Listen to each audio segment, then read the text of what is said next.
கிருஷ்ணகிரி மாவட்டம் அருகே மருத்துவம் படிக்க வாய்ப்பு கிடைத்தும் 75,000 ரூபாய் பணம் இல்லாத காரணத்தினால் ஏழை மாணவன் ஒருவன் செய்வதறியாது தவித்து வருகிறார்.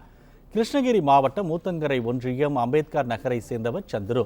இவரது தந்தை மூட்டை தூக்கும் தொழில் செய்து குடும்பத்தை காப்பாற்றி வருகிறார். சந்துருவின் தாயும் கூலி வேலை செய்து வருகிறார். சந்துருவின் சகோதரி மனநலம் குன்றிய நிலையில் வீட்டில் உள்ளார். அரசு பள்ளியில் பயின்று 10ஆம் வகுப்பு தேர்வில் 481 மதிப்பெண்கள் பெற்ற சந்துருவை ஊத்தங்கரை ராணி சில்க் ஹவுஸ் உரிமையாளர் தன் சொந்த செலவில் கிருஷ்ணகிரியில் உள்ள வித்யா விகாஸ் என்ற தனியார் பள்ளியில் படிக்க வைத்துள்ளார். சிறப்பாக படித்த சந்துரு +2 பொதுத் தேர்வில் 1134 மதிப்பெண்களை பெற்றதுடன் மருத்துவ கட் ஆஃப் மதிப்பெண்ணாக 192.25 பெற்றார்.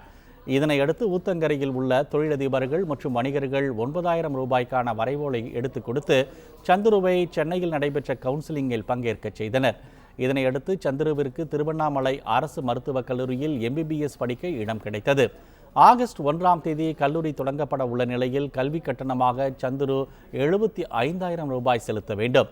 ஆனால் சந்துரு குடும்பத்தாரிடம் அவ்வளவு தொகை இல்லை. இதனால் என்ன செய்வது என்று தெரியாமல் சந்துரு தவித்து வருகிறார்.